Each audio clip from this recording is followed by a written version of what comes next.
Good morning, ladies and gentlemen. Austin Petersen here, former presidential candidate for the Libertarian Party, and Happy New Year's to you all. Today is Monday, January the 2nd, 2017, and we now resume our regularly scheduled freedom fighting. Thanks very much for making 2016 one of the best years ever for the Libertarian Republic and Liberty Viral news magazines. We had record years with traffic and numbers and activism that we'd never seen before. Of course, it did help that I did run for president. That tends to shine a spotlight on your operations. We had a lot of ups and a lot of downs. Obviously, the downs are mostly the things that are personal for me, but the Libertarian Republic and Liberty Viral did fantastic, and that's thanks to listeners like you. And this year, you're going to get more of the same, but just bigger and better and badder. Today, we're going to be talking about a story that came across my desk, and something that really just chaps my hide as a libertarian, as somebody who believes in free markets and civil liberties. This is the kind of story that just really should make anybody angry, but especially libertarians who worry about an overarching police state. And this is a story that came across my desk by a guy by the name of Dan Mitchell. He was the one who actually made me aware of it. Dan Mitchell is a senior fellow at the Cato Institute. And he had written a story about the local government extortion racket. And, we like to make the joke, libertarians, that taxation is theft. And sometimes I'll say, well, yeah, it's really more like extortion, because it's taken from you. And, if you don't pay, then you're going to pay. That's at the barrel of a gun. But this is real extortion to me. This is the kind of story, actually, that got me so active and so hyped up when I was reading it, that I'm thinking about taking my new institute, the Stonegate Institute, and doing some boots on the ground type activism in the state of Minnesota, where this story comes from, because this is the kind of local tyranny that I want my new institute to be working on. So if you're an activist in Minnesota and this story really riles you up and you want to help join with me and the Stonegate Institute to fight for local change, this is the kind of thing where I think libertarians can really make a difference. Sometimes the big national issues, it's really hard for us to make a difference, but this story is the kind of thing that that I think that libertarians should really be working and fighting on and helping to make a change. The story originated from the New York Times, and I know what y'all are going to say right now: fake news, fake news, fake news. But it was vetted. We had a senior fellow at the Cato Institute vet this story, and so it's not fake news. Every once in a while, the New York Times has a story that is not fake news. So let me read this to you from the New York Times by Adam Liptak. This headline is "Charged a Fee for Getting Arrested, Whether Guilty or Not." And the story came out on December the 26th. Corey Statham had $46 in his pockets when he was arrested in Ramsey County, Minnesota, and charged with disorderly conduct. He was released 2 days later, and the charges were dismissed. But the county kept $25 of Mr. Statham's money as a, quote, booking fee. Right. It returned the remaining $21 on a debit card subject to an array of fees. In the end, it cost Mr. Statham $7.25 to withdraw what was left of his money. The Supreme Court will soon consider whether to hear Mr. Statham's challenge to Ramsey County's fundraising efforts, which are a part of a national trend to extract fees and fines from people who find themselves enmeshed in the criminal justice system. So this baby may go all the way to the Supreme Court. Kentucky bills people held in its jails for the costs of incarcerating them, even if all charges are later dismissed. In Colorado, 5 towns raised more than 30% of their revenue from traffic tickets and fines. In Ferguson, Missouri, quote, city officials have consistently set maximizing revenue as the priority for Ferguson's law enforcement activity. Surprise, surprise, the Justice Department found this out last year. Surprise, surprise, that when you have a financial incentive to arrest people, you're going to get more arrests. An unusual coalition of civil rights organizations, criminal defense lawyers, and conservative and libertarian groups have challenged these sorts of policies, saying they confiscate private property without constitutional protections and lock poor people into a cycle of fines, debts, and jail. Isn't that funny? Because, the progressives who are always talking about how the government should be there to help poor people, well, you could see right now that it is the poor people who generally suffer the most from bad government policy. As a matter of fact, I was just watching this BuzzFeed story yesterday on Liberty Viral that we published about Venezuela and their food crisis, and it had a bunch of brain-dead liberals sitting there getting a food supply like they get in Venezuela, and it's a bag of food that you can't choose. It costs $200, $200 to $250 American dollars, and it's given out by the government, not for free. You have to pay for it. And the poor people are suffering and struggling and trying to make ends meet. And then the funniest part of it was the quote that this one dumb liberal said, well, shouldn't they force more money into farming or something? It's like, no, that you dip. That's exactly what got them into this problem in the first place. It's that the government is trying to redistribute resources, and of course the poor people suffer. Well, here is another example of how big government makes poor people suffer. And listen on, let me continue this. The Supreme Court has already agreed to hear a separate challenge to a Colorado law that makes it hard for criminal defendants whose convictions were overturned to obtain refunds of fines and restitution, often amounting to thousands of dollars. That case, Nelson versus Colorado, will be argued on January the 9th. So that's coming up pretty soon. The Colorado law requires people who want their money back to file a separate lawsuit and prove their innocence by clear and convincing evidence. So you are guilty until proven innocent, comrade. In Soviet America, we will decide whether or not you are innocent. I mean, is this America or is this the failed Soviet state? This is the kind of BS that really just, I got goosebumps. I'm so mad because I see this kind of stuff and I see people suffering from it.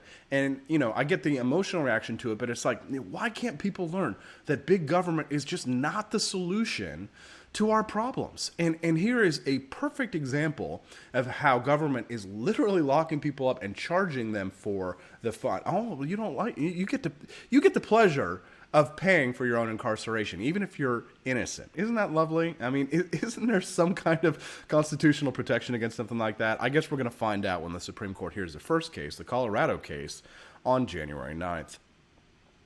The Colorado law requires people to file a separate lawsuit. You have to file a separate lawsuit. I mean, what kind of ridiculous is that? I mean, you have to file a separate lawsuit to prove your innocence so that you can get your money back, but you have to pay the lawyer to file the lawsuit. So you're going to end up going into debt no matter what. It's ridiculous. The sums at issue are smaller in Ramsey County, which includes St. Paul, but they are taken from people who have merely been arrested. Some of them will never be charged with a crime. Others, like Mr. Statham, will have the charges against them dismissed. Still others will be tried but acquitted. It's all the same to the county, which does not return the $25 booking fee, even if the arrest does not lead to a conviction. Instead, it requires people like Mr. Statham to submit evidence to prove they are entitled to get their money back. That's ridiculous. When the case was argued last year before the United States Court of Appeals for the 8th Circuit in St. Paul, a lawyer for the county acknowledged that its process was in tension with the presumption of innocence. Oh, really? So we do have a lawyer that understands the Constitution. That's a rare breed. Quote, there is some legwork involved, the lawyer, Jason M. Hively, said, but noted that it is possible for blameless people to get their $25 back. They can do it as soon as they have the evidence that they haven't been found guilty. The legwork proved too much for Mr. Statham. He never got his $25 back. He did get a debit card for the remaining $21, but there was no practical way to extract his cash without paying some kind of fee. Among them, $1.50 a week for the maintenance of the unwanted card, starting after 36 hours. So you better spend your money quick or we're going to charge you $1.50 a week for your $21 card. And then $2.75 for using an ATM to withdraw the money. $3 for transferring the balance to a bank account. And $1.50 for checking the balance. In its appeals court brief, the county said the debit cards were provided, quote, for the convenience of the inmates, who might find it hard to cash a check. Oh, really? Mr. Statham is represented by Michael Carvin, a prominent conservative lawyer who has argued Supreme Court cases challenging the Affordable Care Act and fees charged by public unions. Mr. Carvin said the county's motives were not rooted in solicitude for the people it arrested.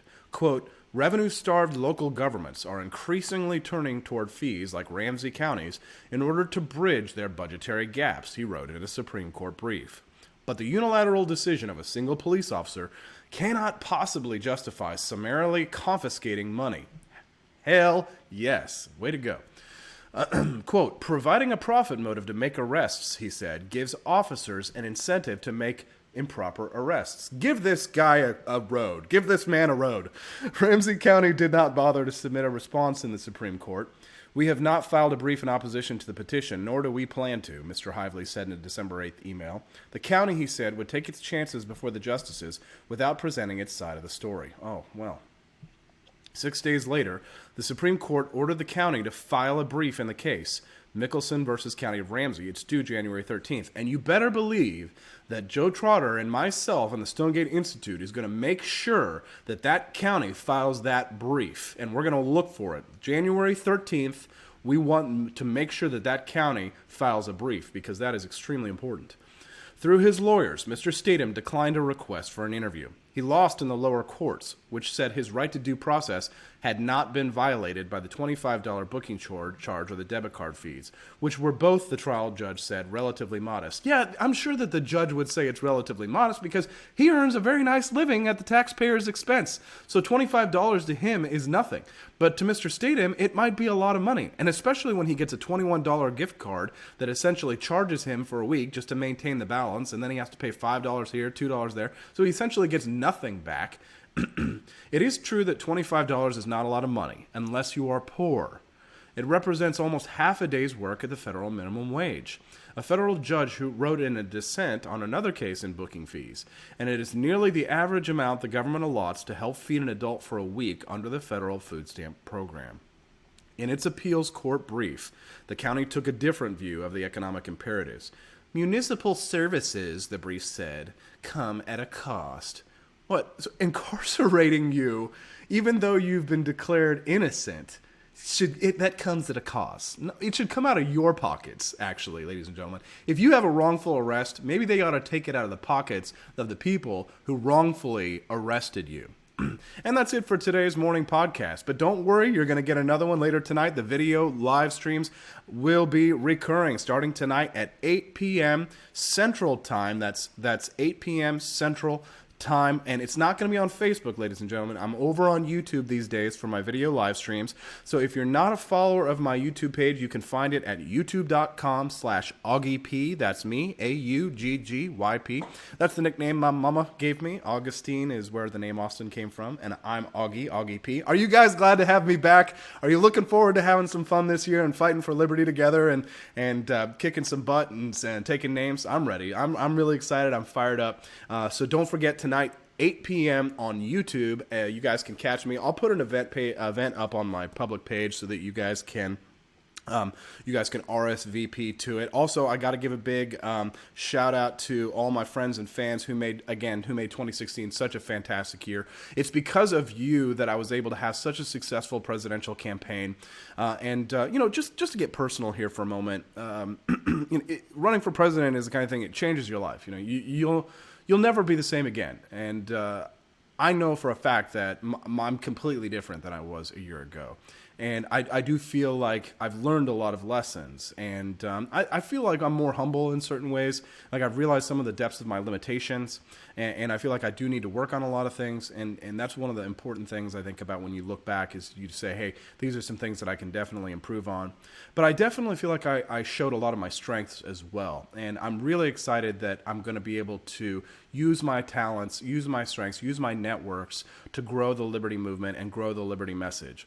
So if you want to help me do that, guys, I would really appreciate a donation to the Stonegate Institute this year, because what we're going to do is we're going to be fighting cases like this. We're going to be lifting up activists. We're going to be creating model legislation. We might even be able to file an amicus brief for example, this Supreme Court case if it goes to the Supreme Court. And it's something that we definitely want to be involved in. So if you like the Stonegate Institute, if you want to help grow more libertarian think tanks like that and activist institutions, you can go to stonegateinstitute.org, STONEGAIT, that's GAIT like the gate of a horse, stonegateinstitute.org, and make a donation to the Stonegate Institute to help us take over the government so we can leave everyone alone. And of course, if you guys wanted to get one of my cool Make Taxation Theft Again hats or t-shirts, then you guys can go over to threadsofliberty.com. That's threadsofliberty.com. You guys can get yourself a really cool hat.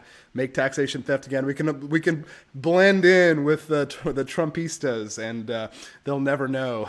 Actually, I've been wearing my hat a lot around town, and people really like it. I was at Walmart the other day buying some groceries, and the lady at the checkout counter like snorted and laughed and said she really liked the hat. And even during I wore it on election day when I went to vote, and they almost told me that I needed to leave or take off my hat because they thought it was a Trump hat. But then when they saw it said "Make Taxation Theft Again," they're like, "Oh, okay, this isn't supporting a candidate." And the guy actually shook my hand. It was a pretty cool story. So you can get your Make Taxation Theft Again hat or your shirt. Really high quality materials. We get them from American Apparel, so it's not just like a crappy cotton t-shirt.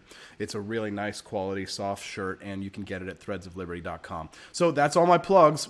Maybe one more. Don't forget, tonight, 8 p.m. on YouTube, we're going to be talking about open borders. Oh my God. Yeah, people have been freaking out because they're like, Austin, open borders. What, are you an anarchist? And then the anarchists are like, Austin, you're a statist because we want everything to be private property, and that would mean that we can't have open borders because Hans Hermann Hoppe said that gays can't come onto my property. And what am I talking about? You're going to find out more tonight at 8 p.m. Central Time. That's 8 p.m. my time in Missouri. That's right, ladies and gentlemen, you're on my time now. So join my live stream tonight on YouTube, 8 p.m. I'll drop an event page for you guys so you know what we're going to be talking about. We're going to be talking about border policy. We're going to be talking about the alt-right. We're going to be talking about anarchy. We're going to be talking about liberty. We're going to be talking about philosophy, because I know you guys like that. So don't forget to tune in tonight to my video live stream. You saw me in my beautiful full Technicolor picture panorama, HD TV, youtube.com/AUGGYP. Ladies and gentlemen, happy 2017 and stay free.